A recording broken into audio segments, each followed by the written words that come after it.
ঘুম থেকে ওঠার পরে আপনি যদি দোয়া করেন আল্লাহর কাছে, লা ইলাহা ইল্লাল্লাহু ওয়াহদাহু লা শারীকা লাহু লাহুল মুলকু ওয়া লাহুল হামদু ওয়া হুয়া আলা কুল্লি শাইইন কাদির, আলহামদুলিল্লাহ ওয়া সুবহানাল্লাহ ওয়া লা ইলাহা ইল্লাল্লাহু আল্লাহু আকবার ওয়া লা হাওলা ওয়া লা কুওয়াতা ইল্লা বিল্লাহ। এটা বলার পর যদি বলেন আল্লাহুম্মা গফিরলি, অথবা আল্লাহর কাছে যা চান সেই চাওয়া আল্লাহ কি করবেন? পূরণ করবেন। একটি জায়গায় ঘুম থেকে ওঠার পরে যদি আপনি এই দোয়া পড়ে আল্লাহর কাছে দোয়া করেন, দোয়া কবুল হবে। নাম্বার 2, আপনি যদি ইউনূস আলাইহিস সালামের দোয়া দিয়ে দোয়া করেন, তাহলে সে দোয়ার পরে আপনি যা চাইবেন আল্লাহ সেটা কি করবেন?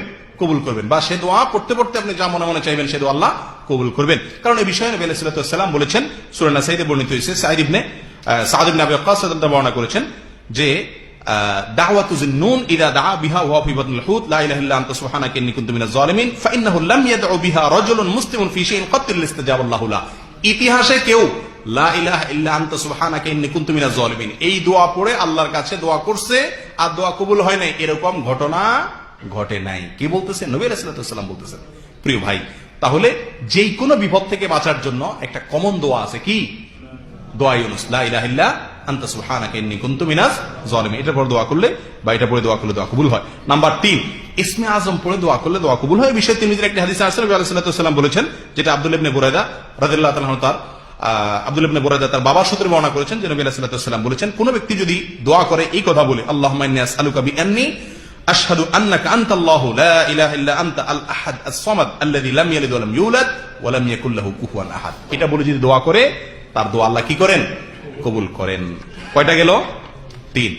নাম্বার 4, যদি কেউ বিপদগ্রস্ত হয় এবং বিপদের পরে এই দোয়াটি পড়ে, তো আল্লাহ তাআলা তার দোয়া কবুল করেন, তার বিপদ দূর করেন এবং তার চাইতে উত্তম জিনিস আল্লাহ তাআলা তাকে দান করেন। এই বিষয়ে সহিহ মুসলিমের হাদিসে আসছে, উম্মুল মুমিনিন উম্মে সালমা রাদিয়াল্লাহু তাআলা আনহা বলেন, নবী আলাইহিস সালাম থেকে আমি বলতে শুনেছি যে তিনি বলেছেন, মা মিন আবদিন তুসিবিহু মুসিবা ফায়াকুল, কোন মুমিন বান্দার যদি কোনো মুসিবত হয় আর সে বলে ইন্না লিল্লাহি ওয়া ইন্না ইলাইহি রাজিউন, এবং সাথে বলে আল্লাহুম্মা আজুরনি ফি মুসিবাতি ওয়া আখলিফ লি খায়রাম মিনহা, আল্লাহ আমার বিপদের উত্তম বিনিময় দিয়েন, ধৈর্য ধারণ করার কারণে বিপদের বিনিময় দান করেন, আর বিপদে আমার যে ক্ষতিটা হলো তার চাইতে ভালো কিছু দিয়ে আমাকে কি করেন?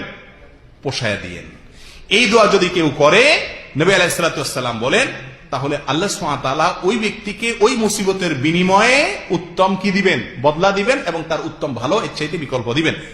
উম্মে সালমা রাদিয়াল্লাহু আনহা বলেন, এই দোয়া নবী আলাইহিস সালাম থেকে শেখার পরে আমার স্বামী আবু সালামা যখন মারা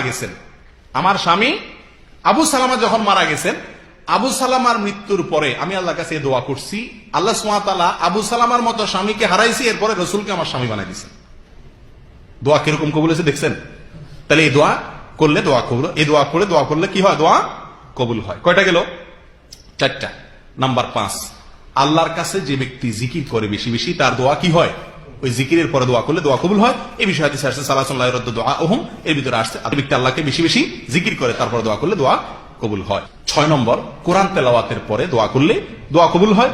যদিও এই বিষয়ে কয়েকটা হাদিস বর্ণিত হয়েছে, এর ভিতরে বেশিরভাগ হাদিসগুলাই জয়ীফ, কিন্তু একটা হাদিস আছে কিছুটা প্রমাণযোগ্য, যেটাকে আল্লামা আলবানী রাহিমাহুল্লাহ সহ অনেকে হাসান বলেছেন। সেই হাদিসের আলোকে বোঝা যায় যে কোরআন তেলাওয়াতের পরে দোয়া করলেও দোয়া কবুল হয়। কিন্তু আনুষ্ঠানিক কোনো দোয়া নাই, হুজুর দিয়ে দোয়া করানোর কোনো সিস্টেম নাই, এবং গতানুগতিক কোনো দোয়া যেগুলো আমাদের সমাজে প্রচলিত আছে এগুলোর কোনো ভিত্তি নেই। নাম্বার 7, জমজমের পানি দোয়া পান করার পরে দোয়া করলে বা চাইলে সেটা কি হয়? দোয়া কবুল হয়। ইবনে মাজাহ হাদিসে আসছে, নবী আলাইহিস সালাম বলেছেন, মা ও জমজম লিমা শুরিবালা, জমজম পানি পান করার পরে আপনি বা পান করার সময় যে উদ্দেশ্যে আপনি পান করেন, যে চাওয়া আপনি আল্লাহর কাছে পেশ করেন, সেটা আল্লাহ তাআলা কি করেন?